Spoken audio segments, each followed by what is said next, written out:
Bonjour à tous et bienvenue pour une nouvelle vidéo d'analyse technique. Donc, comme d'habitude, on va analyser les crypto-monnaies, on va analyser le Bitcoin, Ethereum, on regardera un peu ce qui se passe sur les altcoins, puis on verra, on finira peut-être par une petite analyse du Binance Coin qui a pas mal bougé, qui a fait un mouvement assez intéressant qu'on regardera après. Et puis on verra si on a le temps de faire le Dogecoin éventuellement. Voilà, on va voir un petit peu. Il y a eu pas mal de choses qui se sont passées sur le Bitcoin. On va essayer de voir un peu tout ça. Donc bon, en hebdomadaire, il s'est passé pas mal de choses. Mais en hebdomadaire, on est toujours coincé sous, on va dire globalement sous les 70 000 $, mais aussi sous le dernier sommet autour des 74 000 $, on va dire. Ce qui fait que pour l'instant, on est toujours, comme je le répète chaque semaine depuis fin mars, on va dire. Voilà, on est toujours dans cette zone-là. Tant qu'il se passe rien, tant qu'on n'a pas de clôture au-dessus de là en hebdomadaire, on peut pas estimer que le Bitcoin va forcément partir à la hausse, même si la tendance est toujours haussière. Donc, le plus logique, c'est de repartir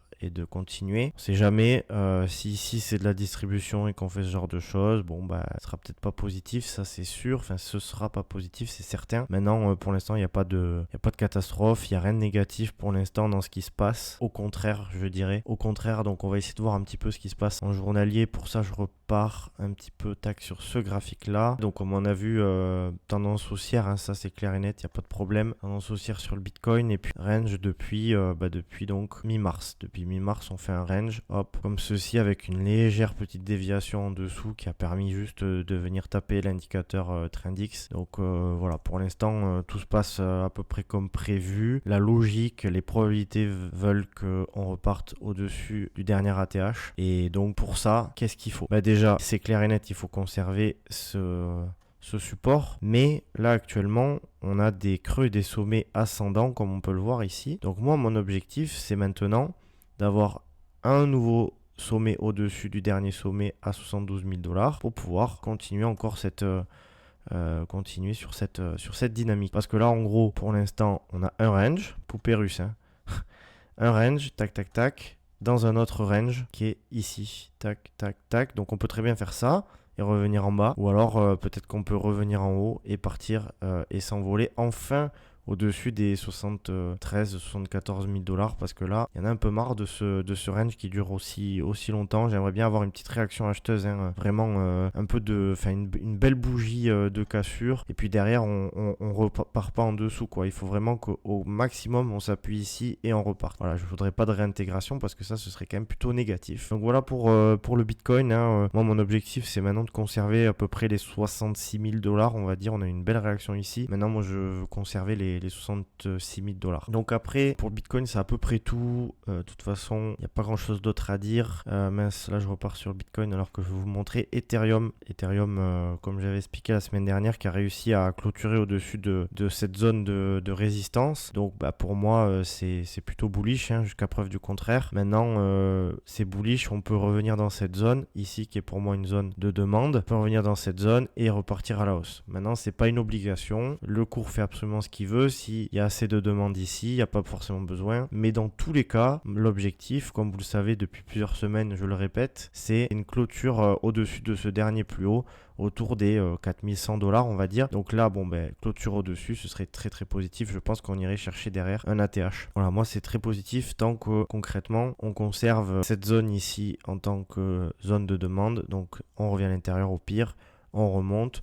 Et au mieux, à partir de là, on a déjà eu la baisse, on remonte. Et puis après, derrière, on va marquer un ATH au-dessus, donc des 4870 $, on va dire 4870 $. Donc derrière, voilà, je rappelle que Ethereum n'a toujours pas marqué de plus haut historique, alors que le Binance Coin, oui, qu'on regardera un tout petit peu après, donc comme je l'avais dit en début de vidéo. Ensuite, en journalier, donc on est de nouveau aussi, après avoir clôturé légèrement à la baisse au niveau de Trendix, on a eu un autre signal haussier. Mais moi, ce qui m'embête pour l'instant, donc ça peut changer dans les prochains jours, mais pour l'instant, j'ai quelque chose qui est quand même plutôt baissier. Donc la suite logique, ce serait ce genre de choses. Maintenant, si on clôture au-dessus des concrètement 3700, allez 3750 on va dire, là, dans ce cas, cette zone deviendra une zone de demande qui sera ici. Donc pour moi, derrière, on peut s'appuyer et repartir à la hausse. Donc ça, bon, faudra voir un petit peu. Voilà,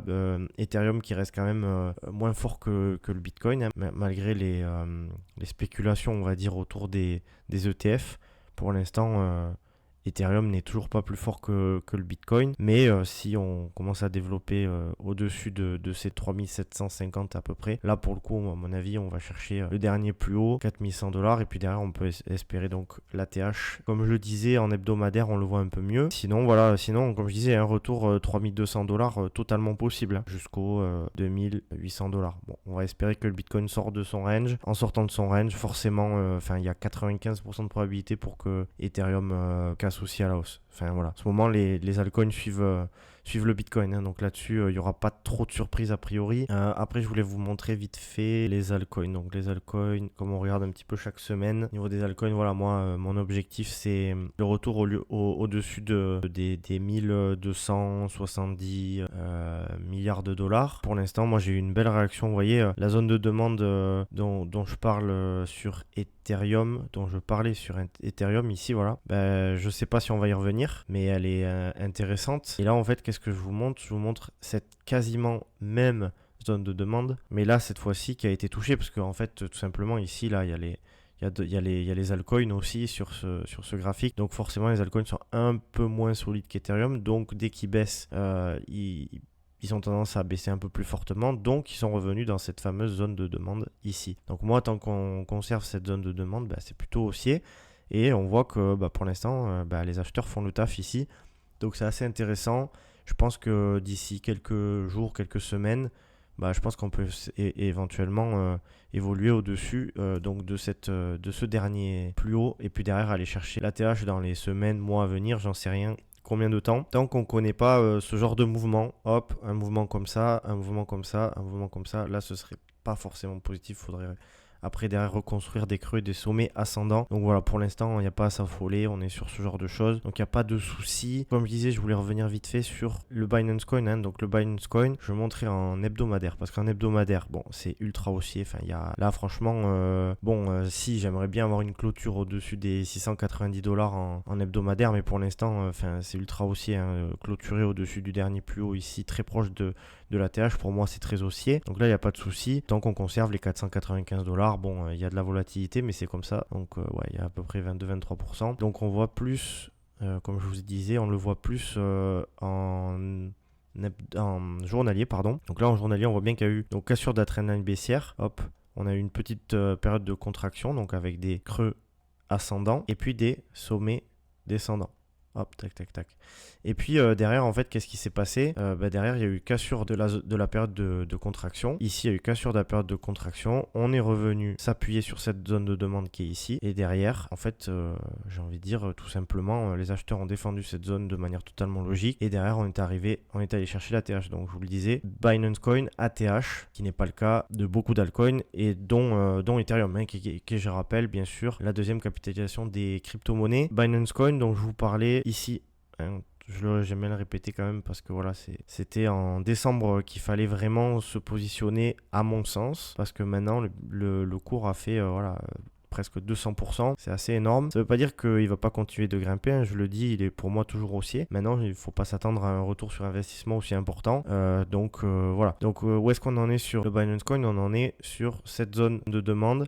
Et là, on est en train d'avoir une réaction acheteuse assez intéressante. Moi, maintenant, ce que j'aimerais, c'est qu'on conserve cette zone de demande et qu'on revienne chercher un ATH, donc au-dessus du dernier sommet à 720$, on va dire. Moi, c'est vraiment ce que j'aimerais voir sur Binance Coin. Ce que j'aimerais pas voir sur Binance Coin, je le montre aussi, zone de demande ici. Voilà, j'ai laissé la dernière zone de demande. C'est un mouvement qui serait un peu comme ça. Hop, je viens chercher le dernier creux. Et derrière, on pourrait aller chercher éventuellement cette zone ici. Donc ça dépendra à mon avis du Bitcoin. Si Bitcoin part au-dessus des 70 000$, Binance Coin ira au-dessus de son ATH je dis au-dessus des 70 000$, mais au-dessus de son ATH à 74 000$, pardon.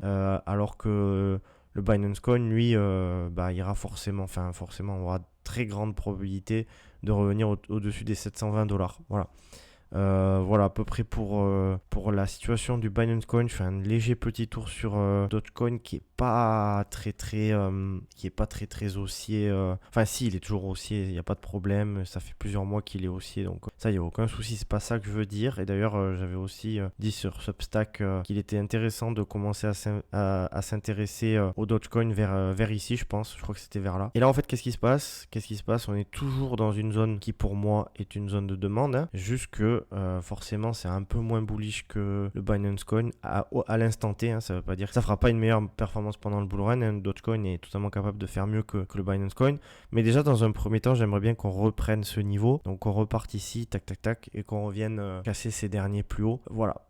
C'est toujours haussier pour moi, il n'y a aucun souci. Je pense que si on dépasse ce plus haut, derrière on peut s'appuyer sur cette zone de demande ici et puis repartir au-delà des derniers sommets et aller chercher encore un nouveau sommet sur le Dogecoin. Donc ça, à mon avis, c'est pareil, il y aura aucun souci là-dessus si le Bitcoin revient au niveau de l'ATH, dépasse son ATH. Franchement, parce que le Bitcoin est toujours, voilà, hein, c'est une très belle réaction acheteuse ici, mais pour l'instant, ça ne veut pas dire que on va casser les 72 000 $, je l'espère.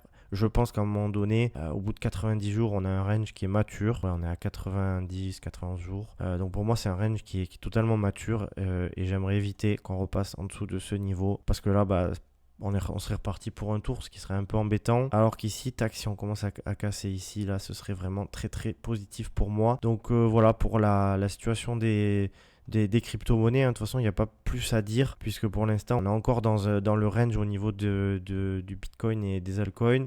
Voilà, moi je pense qu'on est peut-être bientôt à bout, mais il faudra encore un dernier signal haussier pour repartir à la hausse. Voilà pour la vidéo d'aujourd'hui. Je vous laisse et puis on se retrouve pour une prochaine vidéo, donc la semaine prochaine. Et puis n'hésitez pas à mettre un petit like, à commenter en dessous de la vidéo, ça fait plaisir. Et puis si vous avez envie d'un altcoin à analyser, je le ferai pour la prochaine fois, hein, parce que moi je tourne autour de ceux que je trouve assez intéressants. Et puis ces derniers temps, on se faisait un peu chier, on va dire, sur les altcoins. Mais si vous me proposez des altcoins à analyser, il n'y aura aucun souci, je le ferai avec plaisir. Donc n'hésitez pas à envoyer un petit like, un petit commentaire. Et puis on se retrouve la semaine prochaine. Bye bye.